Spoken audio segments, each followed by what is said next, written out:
Hey guys, welcome to Toomey Presents. Today I want to talk about the Marvel problem, because believe it or not, I think there's a big problem with rewatchability when it comes to Marvel movies. Now, of course, I'm not talking about the early stuff like Iron Man or even the original Avengers. These are somewhat rewatchable. I mean, you will put them on and they will have the same impact as if you've seen them in a cinema.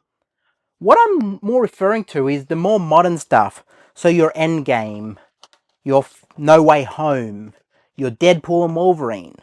Now, the problem with these movies is there is moments in these movies that are best enjoyed in a cinema with fans, that is where these movies shine.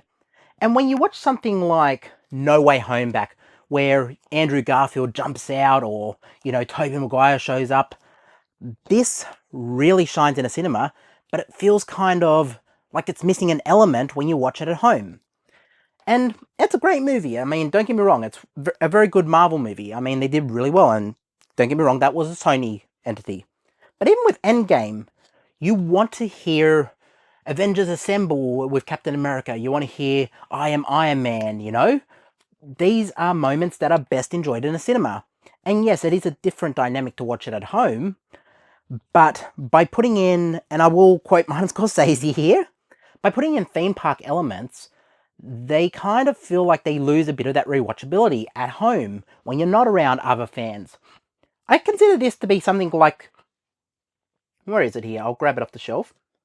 I think Marvel movies could be something like the Rocky Horror Picture Show, where you show up to the cinema, it's showed every month or so, or every second, third month. Put something like Endgame in the cinema, and let it play, and let fans get into it. I think it could be a cult classic. But watching it at home feels like it's missing too much. And that's why I think cult classics like this, or even, where is it here? I'll grab it off the shelf. It's somewhere. Here it is.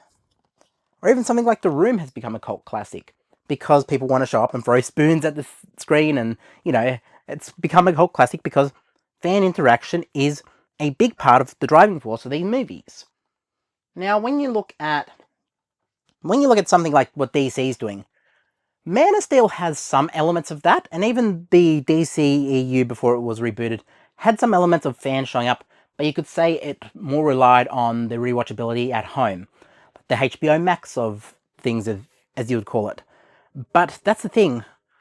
DC focused on the other way to watch movies, and yeah, it failed, but, fans want to have fun when they go to the cinemas. And also at a time when DC just didn't hit out of the gates, so we have to call it what it is.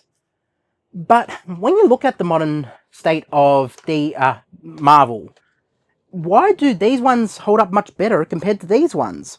I mean, they are superhero movies. They are best enjoyed in a cinema.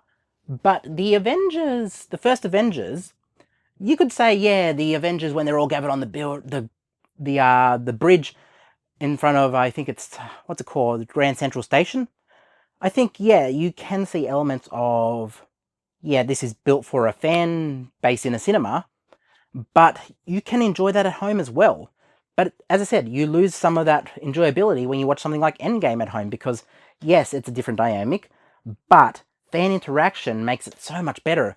And you need that fan interaction. Those fans cheering of like, I am Iron Man, yeah, let's all go. And then everyone realizes, oh no, like Tony Stark is dying, oh my gosh.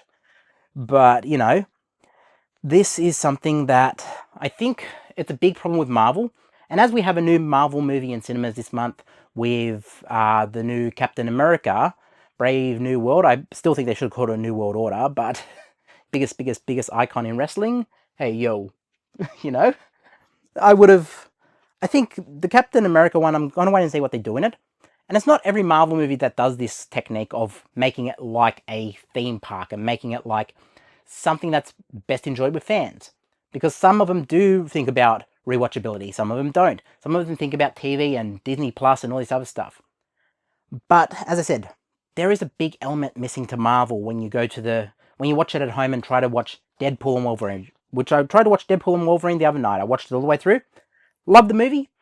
It was missing that element of people cheering like when Elektra came out, and cheering when Blade walked through, and, cheering when Chris Evans, is it Johnny Storm? Yeah, because Sue Storm's the sister. Yeah. Johnny Storm shows up and, you know, Human Torch, and yeah, it's like you don't get that same experience watching at home. And yeah, while I think there is room to grow with these movies, I think they could become cult classics one day, and maybe that's what Marvel's banking on. Show Deadpool and Wolverine once every couple of years at the cinemas. But I think what we're missing is these are ultimately something that gets enjoyed with fans. And they're very much built in that way. I think Martin Scorsese was correct when he said these are more like theme park attractions rather than actual films. Now, that's not a bad criticism for me. I think, yeah, if it's getting people into cinemas, great. Like, yeah, not everything has to be The Irishman. Like, I get it. But I like The Irishman. I like The Irishman. I like Martin Scorsese. I like Killers of the Flower Moon. I hope it comes to Blu-ray one day, Martin Scorsese. You're a big physical media collector, so I will wait and see what Martin Scorsese does with that film. Of course, it's under Apple, so we don't know what Apple's going to do. But at the end of the day, I think we have to look at how rewatchable are Marvel movies? How rewatchable are modern Marvel movies? Now, as I said, early Marvel movies very rewatchable because they didn't require so much fan input in the cinemas, whereas the later ones required so much fan input to make the moments so much bigger. So how rewatchable are these? How rewatchable is Deadpool and Wolverine? How rewatchable is The Avengers? How rewatchable is something like...